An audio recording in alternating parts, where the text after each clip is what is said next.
Hey everybody, Jamie from the Marine Doctors YouTube channel.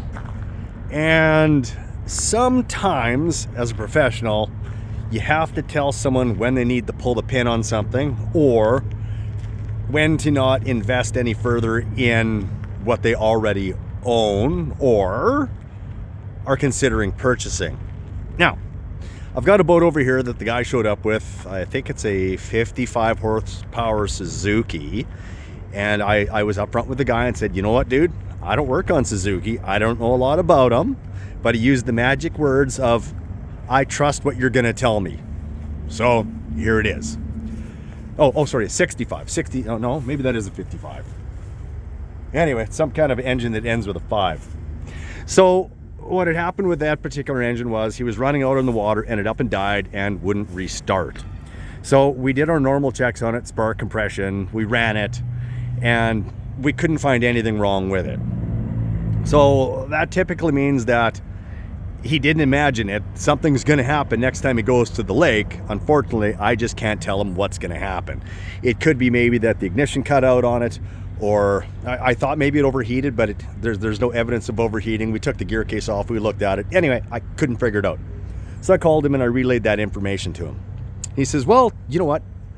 How about we just forget about that engine? My neighbor has an engine. It's a 60 horsepower Mariner. I'll see if he's willing to sell it, because it's just laying there and you can take and you can bolt it on there in place of that Suzuki. So, okay, well, bring it by and I'll take a look at it. Because I was thinking that it was going to be the Mercury version of a 60 from probably, the mid 90s. Well, what ended showing up here was a fantastic engine for its time, but I think it was built in 1979 or 1980 or 81, and it was the Yamaha version of a 60, so the 2-cylinder 60. So I'm looking at it going, okay, maybe it'll work. It just comes down to dollars and cents. So I did a quick check. He had it in the back of his truck laying there on a pallet. I went to spin the prop. The prop had quite a bit of resistance, and I'm thinking, well, this isn't good. It probably needs bearings in the bottom end. I'm looking at the shifter. It needs new cables. There was no ignition switch. And these are all things that are adding on to, it's not just me putting an engine onto your boat. It's me now spending a bunch of your money to A, check this thing over, and B, get it to work properly. So I said, well, how much money did you spend on this? And he says, well, he wants $1,200 for it. I said, well, then I guess we're done. And he says, well, what do you mean? And I said, because even if this engine was running, it isn't worth $1,200.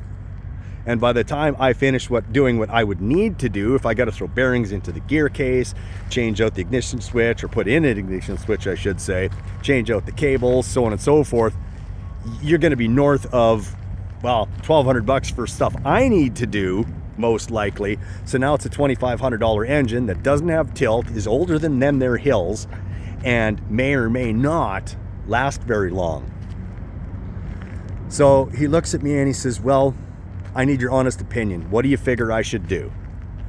And I said, in this case, you need to walk away from this engine and see if you can find something else. Even if, and guys, remember this, even if sometimes if it's free and you've got to dump a bunch of money into it, it doesn't mean it's a good deal. So I guess what I'm saying is, even if he would have told me that, yeah, my neighbor's going to give this to me, I still would have been shaking my head and saying, no, it's not a good idea. It's just simply too old. Anyway, thanks for watching, guys, and I'll see you guys in the next video.